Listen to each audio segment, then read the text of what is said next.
El Canal del Congreso presenta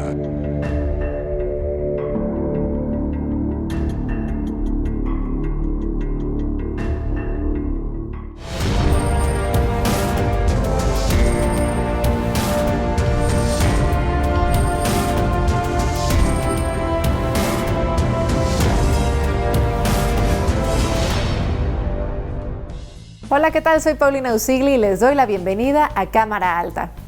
A la fecha, 38 países han prohibido el uso de animales en pruebas para productos cosméticos. En la primera sesión ordinaria de la 65ª legislatura, México se convirtió en el tercer país de América Latina en implementar esta misma exclusión de experimentación con animales. La reforma a la Ley General de Salud se aprobó por unanimidad con 103 votos y les contamos de qué se trata y cuál es la trascendencia de esta modificación a la legislación. ¿Se acuerdan del conejo Ralph? Soy un conejo experimental. Mi padre solía ser de prueba, mi madre, mis hermanos, mis hermanas, mis hijos, todos éramos de prueba y todos murieron haciendo su trabajo.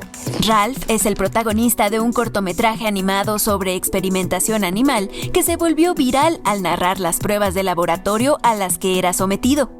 El video es una forma de acercarnos a la problemática que llevó al Senado mexicano a aprobar una reforma a la Ley General de Salud para prohibir el uso de animales en pruebas de productos cosméticos. También contiene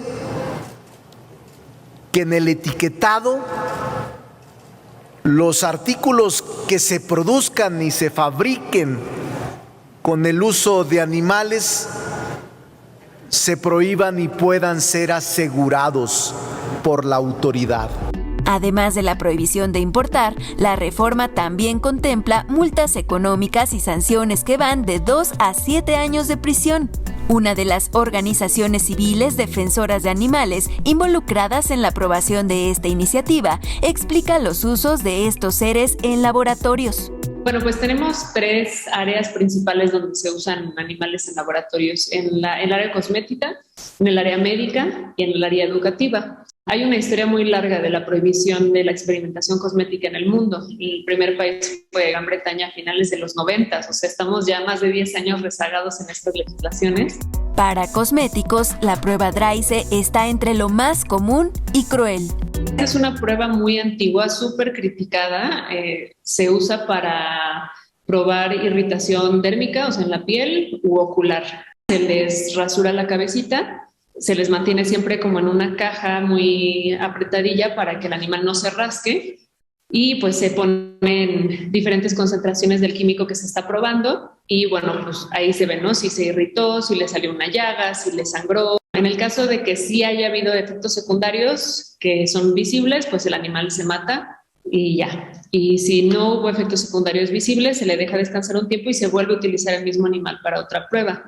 Al final, pues, en términos económicos, pues los animales que se usan también cuestan. Muchas crías también son parte de los experimentos. Hay pruebas bastante más invasivas, por ejemplo, las de carcinogenicidad, sobre todo. Carcinogenicidad quiere decir que causan cáncer, ¿no?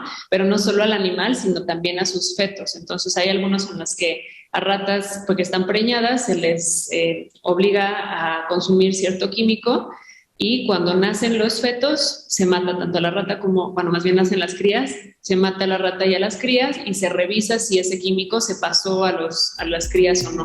México es el primer país de América del Norte en prohibir pruebas cosméticas en animales. Aún se necesita un cambio de conciencia en empresas, centros educativos e individuos. Yo invitaría a todas las personas a ser como muy críticas a veces en el uso que nosotros le damos a los animales, ¿no? Digo, luego nos dicen es que ya nos van a hacer todos veganos, o sea, ojalá, pero si no, pues bueno, podemos hacer cosas chiquitas, ¿no? A lo mejor hoy que es lunes sin carne, siempre observar la manera en la que nosotros visualizamos a los animales por cultura y por herencia, creemos que son comodidades, que son objetos, que no, o sea, sí siente, pero para eso es. Entonces, ir saliendo de esas justificaciones que tenemos para maltratar a los animales. Los seres humanos, sin la compañía de los animalitos, que solos estuviéramos.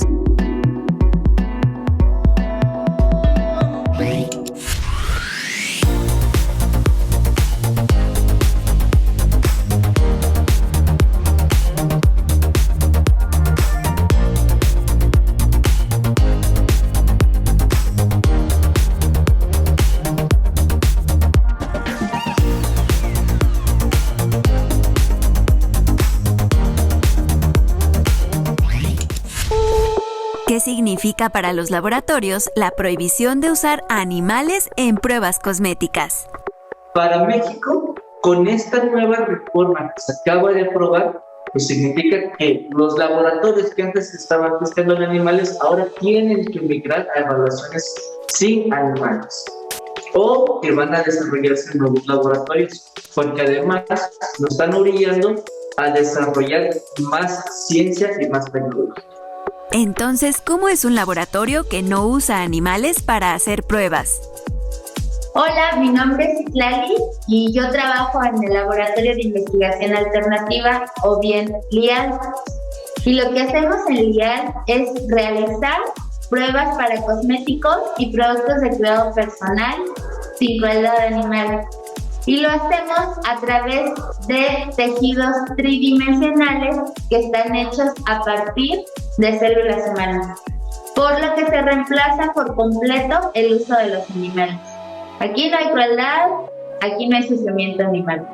¿Qué sientes de que la ley en México proteja a animales usados para experimentación cosmética? México ya se había tardado, tenía 2 años en la aprobación.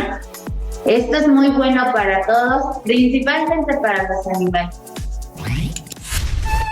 El Dr. Atl, seudónimo de Gerardo Murillo Cornado, nació en Guadalajara, Jalisco, el 3 de octubre de 1875. Asistió a la Escuela Nacional de Bellas Artes alrededor de 1896 y por su destacado desempeño, Porfirio Díaz le otorgó una pensión para que pudiera estudiar pintura en Europa en 1911. Durante su estancia en Europa, también estudió filosofía y derecho en la Universidad de Roma. A su regreso a México trajo consigo un gran entusiasmo por la pintura renacentista, el neoimpresionismo y el fauvismo.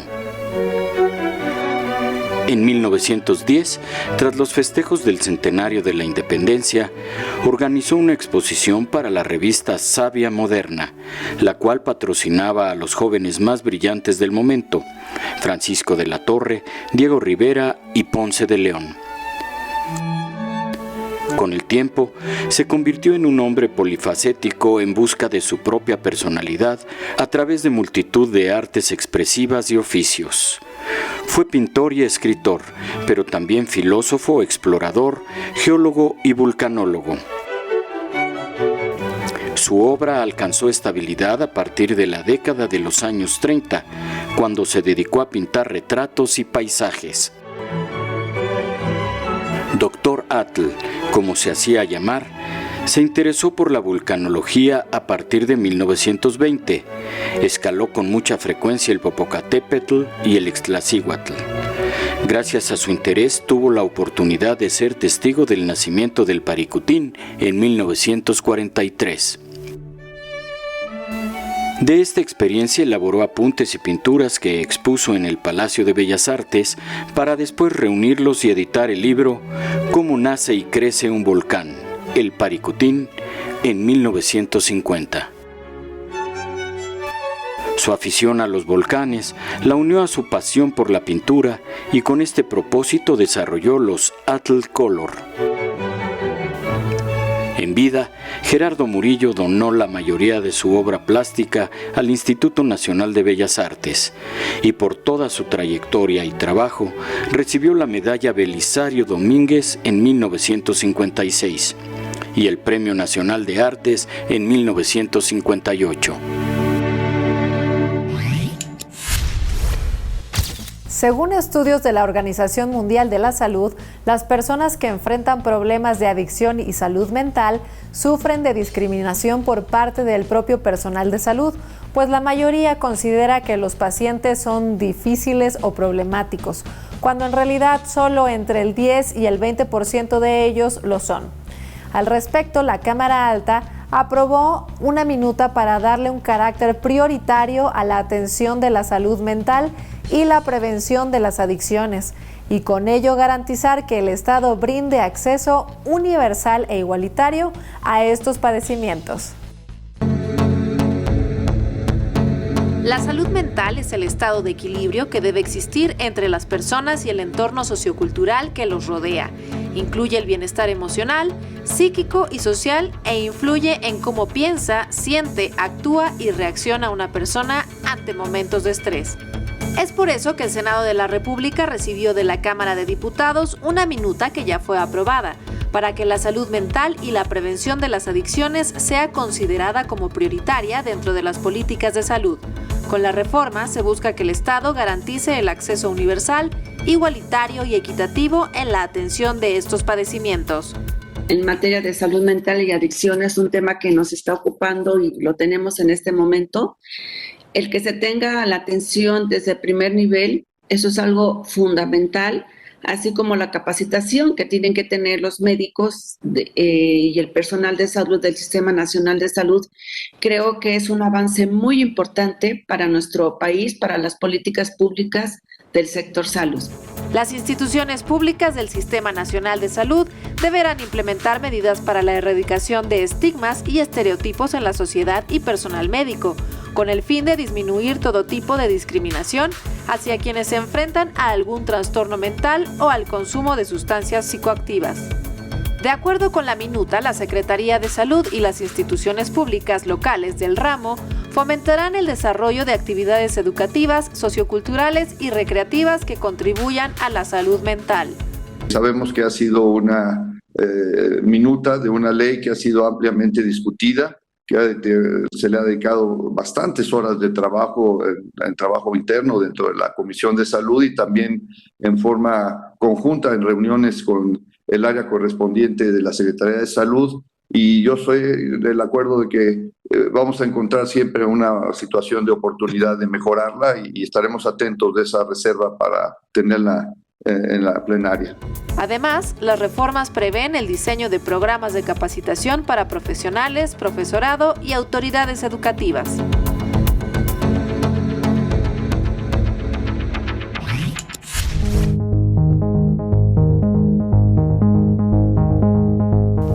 Recordemos que los derechos humanos son derechos inherentes a todos los seres humanos, sin distinción alguna de raza, sexo, nacionalidad, origen étnico, lengua, religión o cualquier otra condición. Por su parte, las garantías individuales son medios jurídicos de protección, defensa o salvaguarda de los derechos humanos en primer término, por lo que estos derechos son jurídicamente resguardados y tutelados por la Constitución y el sistema jurídico de cada Estado.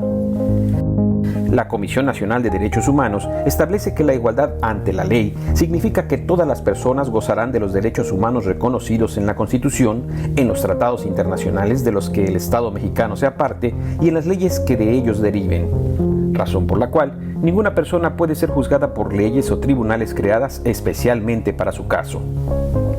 La libertad de la persona deja en claro que en nuestro país se prohíbe la esclavitud en cualquiera de sus formas y toda persona extranjera que llegue a nuestro territorio en esta condición recobrará su libertad y gozará de la protección de las leyes mexicanas. Así también están prohibidos los trabajos forzosos y gratuitos o no pagados, por lo que nadie puede ser obligado a prestar trabajos contra su voluntad y sin recibir un pago justo. El derecho a la integridad y seguridad personales sostiene que toda persona tiene el derecho a que el Estado respete su integridad física, moral y psíquica. La Constitución prohíbe las penas de muerte, de mutilación, de infamia, la marca, los azotes, los palos, el tormento de cualquier especie, la multa excesiva, la confiscación de bienes y cualesquiera otras penas inusitadas y trascendentales. La Comisión de Derechos Humanos del Senado de la República cumple con una de las más altas encomiendas al proteger y promover los derechos humanos y libertades fundamentales en México. Como hemos expuesto en este programa durante la pandemia por COVID-19, la ciberdelincuencia aumentó en nuestro país notablemente, convirtiendo a México en la tercera nación con más ilícitos en este rubro. A reserva de que se legisle en dicha materia para desarrollar una nueva ley que se enfoque en este problema, el Senado solicitó al Poder Ejecutivo que se adhiera al Convenio sobre Ciberdelincuencia del Consejo de Europa y su protocolo adicional, a fin de establecer un canal importante de cooperación para el desarrollo de la política jurídica de nuestro país contra estos delitos. El primer instrumento multilateral jurídicamente vinculante para regular el ciberdelito fue firmado en Budapest, Hungría, el 23 de noviembre de 2001 y entró en vigor el 1 de julio de 2004. Se trata del primer tratado internacional que busca abordar los delitos informáticos y de Internet para armonizar las leyes nacionales, mejorar las técnicas de investigación y aumentar la cooperación entre las naciones. A los países que se encuentran fuera de Europa se les puede conceder la condición de observadores, lo que significa que pueden cooperar con el Consejo siempre que estén dispuestos a aceptar los principios de la democracia, Estado de Derecho, respeto de los derechos humanos y libertades fundamentales. México se encuentra como observador del Convenio de Budapest y de manera formal y reiterada ha sido invitado a ascender y a adherirse al mismo. Por ello, la Comisión de Relaciones Exteriores Europa avaló el dictamen por el que se solicita a la Secretaría de Relaciones Exteriores que realice las acciones necesarias para que el Estado mexicano se adhiera y aplique las disposiciones del Convenio sobre Ciberdelincuencia del Consejo de Europa y su protocolo adicional. México es el tercer país en casos de ciberdelincuencia, donde se ha robado identidad, donde se han generado hechos delictivos importantes, y es importante que ante una legislación que no es completamente adecuada, que tiene todavía deficiencias por las cuales tendremos que trabajar los senadores, el convenio sobre ciberdelincuencia del Consejo de Europa, conocido como Budapest, es una alternativa para trabajar en este plan contra la ciberdelincuencia. A la fecha, México no cuenta con una ley específica en cuanto a ciberdelincuencia, lo cual dificulta el combate de estos ilícitos, pues solo el artículo 211 del Código Penal prevé el delito informático, pero de forma limitada. Tenemos robo de identidad, tenemos fraudes en materia electrónica, suplantación de personalidad, y no hablemos de todas las demás cuestiones que existen, como extorsiones, como ha sido secuestros, como ha sido el tema desgraciadamente de pornografía infantil, de tráfico de blancas. O sea, es un tema que nos acoge a nivel mundial. Durante la reunión a distancia entre senadores de la Comisión de Relaciones Exteriores Europa, también se acordó exhortar a la Secretaría de Relaciones Exteriores para que ésta promueva un instrumento de cooperación y coordinación en materia de ciberdelincuencia entre los países miembros de la OEA.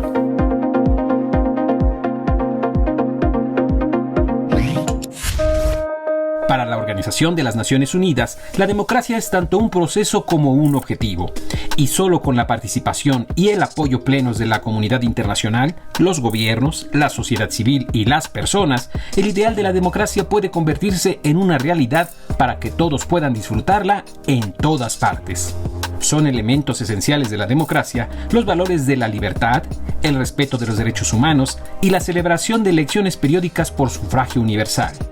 Gran parte de los retos del Objetivo de Desarrollo Sostenible 16 se enfocan en la protección de las instituciones democráticas al promover el Estado de Derecho en los planos nacional e internacional y garantizar la igualdad de acceso a la justicia para todos, reduciendo considerablemente la corrupción y el soborno en todas sus formas, creando a todos los niveles instituciones eficaces y transparentes que rindan cuentas, garantizando la adopción en todos los niveles de decisiones inclusivas, participativas y representativas que respondan a las necesidades. Y finalmente, avalando el acceso público a la información y protección de las libertades fundamentales de conformidad con las leyes nacionales y los acuerdos internacionales. El 15 de septiembre se celebra el Día Internacional de la Democracia, una oportunidad para recordar que esta se debe centrar en las personas y son nuestros representantes, es decir, nuestros legisladores, quienes responden y preservan los valores esenciales de la democracia.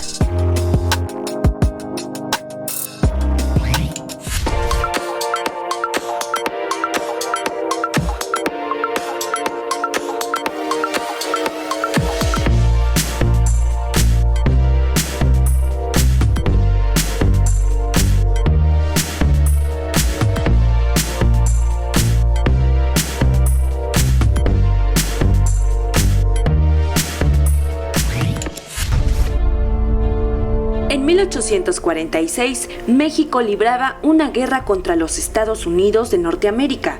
Este conflicto se debió a que el país vecino pretendía apropiarse parte del territorio mexicano.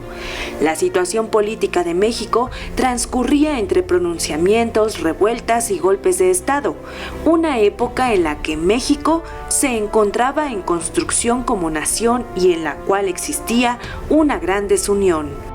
En la desigual batalla participaron hombres y mujeres del pueblo mexicano, quienes pelearon mal vestidos y mal alimentados, lucharon con valentía.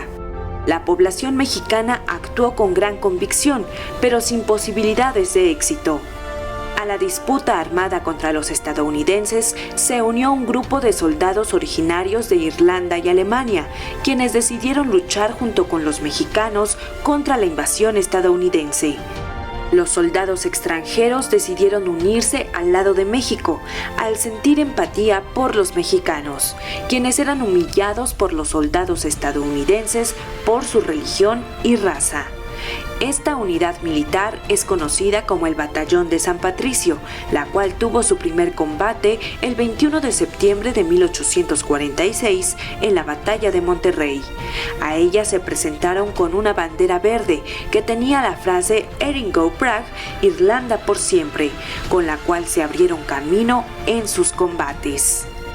Muchos entonces decidieron combatir del lado mexicano y se advierte como entonces lo hacen con el heroísmo que da la convicción de defender algo en lo que se cree y no como mercenarios que solo buscaban una paga. El 29 de abril de 1999 se inscribe con letras de oro en el Muro de Honor del Congreso de la Unión las leyendas Defensores de la Patria 1846-1848 y Batallón de San Patricio. El sacrificio por la patria siempre implica la mayor de las honras posibles para cualquier individuo. Sucumbir por una patria ajena implica para los nacionales una obligación de gratitud.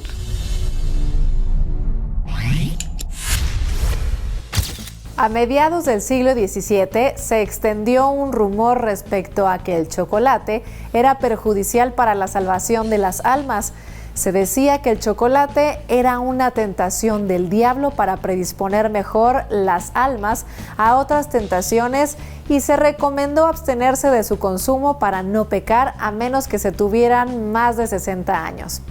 Afortunadamente, esas historias oscuras han quedado en el pasado y hoy en día en la Cámara Alta, cada 2 de septiembre se celebra el Día Nacional del Cacao y Chocolate, a fin de generar un espacio permanente de difusión cultural, gastronómica y turística para estos alimentos, para este tentador regalo de los dioses.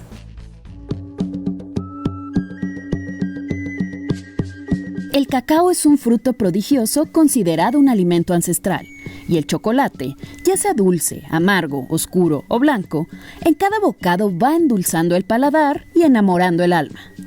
Debido a su gran valor, en la época prehispánica el cacao fue utilizado como moneda de cambio, y actualmente sigue siendo uno de los productos más valorados en el ámbito gastronómico.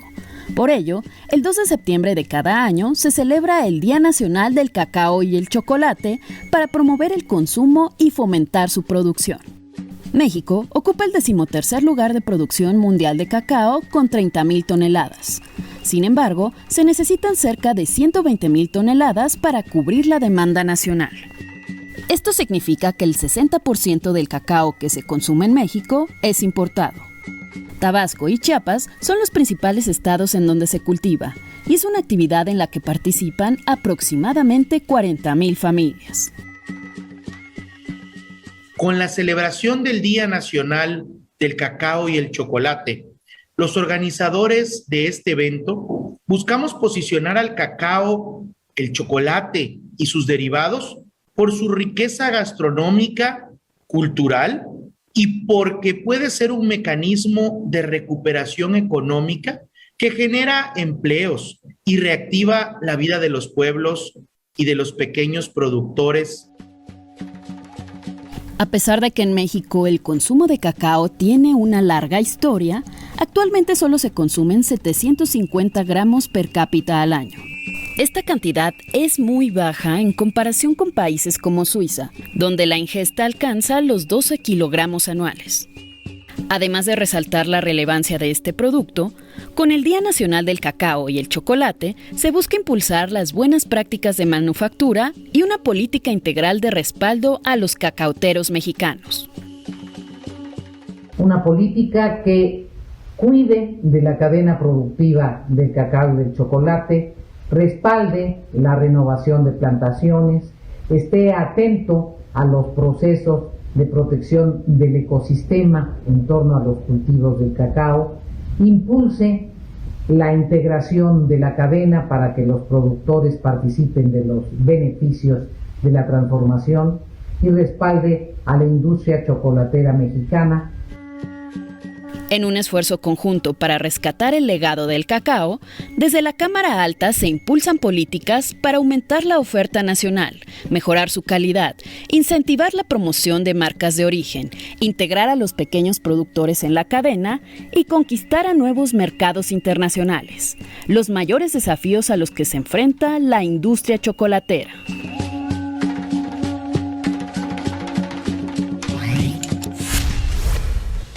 Así llegamos al final de nuestro programa y no me resta más que agradecer su compañía en esta entrega de Cámara Alta. Comentarios, sugerencias y opiniones, todas son bienvenidas y por ello ponemos a su disposición los medios de contacto que en este momento aparecen en pantalla. Ante el COVID es importante mantener la guardia alta, por lo cual no nos cansamos de invitarlos a que se cuiden y se vacunen, pues de esta forma cuidamos a quienes nos rodean. Hasta la próxima.